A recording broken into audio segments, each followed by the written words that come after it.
ঘাস চাষে উদ্বুদ্ধ হচ্ছে উত্তরের জেলা দিনাজপুরের মানুষ। প্রতিদিনই খামারিদের কাছে অত্যন্ত জনপ্রিয় এসব বিদেশি জাতের সবুজ ঘাস যেমন প্রতিদিনই চাহিদার অংশ হয়ে যাচ্ছে, তেমনি এই ঘাস চাষের প্রতি আগ্রহ দেখাচ্ছে প্রান্তিক পর্যায়ে থাকা চাষিরা। একটা সময় দেখা মিলত পতিত জমিতে এসব ঘাসের চাষ, কিন্তু সম্প্রতি সময়ে পতিত জমির গণ্ডি পেরিয়ে এখন যেন আবাদি জমিতেও অনেক বৃহৎ পরিসরে এই ঘাসের চাষ করা হচ্ছে।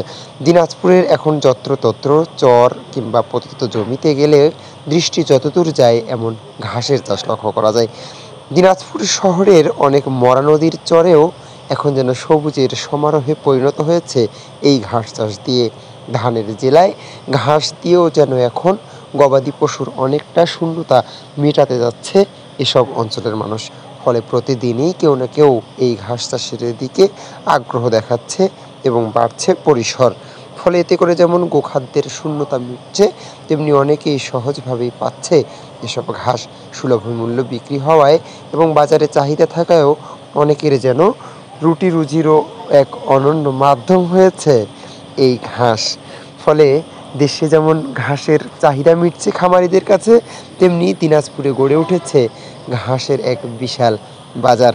দিনাজপুর জেলার চিরিরবন্দর উপজেলার এই কারেন্ট হাটে প্রতিদিনই দেখা মিলে এমন সারি সারি ঘাসের বিক্রেতা। দিনাজপুর ছাড়াও উত্তরের জেলা ঠাকুরগাঁও, রংপুর, পঞ্চগড় ও কুড়িগ্রামেও এমন ঘাসের চাষ করতে দেখা যায়। ঘাস চাষ করে অনেকে যেমন স্বাবলম্বী হচ্ছে, তেমনি আর্থিকভাবেও স্বাচ্ছন্দ্য ফিরছে অনেকের ঘরে। আর এতে করেই আগ্রহ দেখাচ্ছে প্রান্তিক পর্যায়ে থাকা এসব চাষিরা। প্রতিদিনই ঘাস নিয়ে বাজারে আসা এবং ঘাস বেচিয়ে নিজেদের ভাগ্য বদল করা ব্যক্তির সংখ্যাও যেন ক্রমশ বাড়ছে। ফলে ঘাস দিয়ে যেমন গরুর খাবারের শূন্যতা মিটছে, তেমনি এই ঘাস চাষে অনেকের এখন স্বাবলম্বী হওয়ারও দ্বার উন্মোচন হয়েছে দিনাজপুরে। মিজানুল্লাহ নিজাম, ব্যালেন্স টিভি।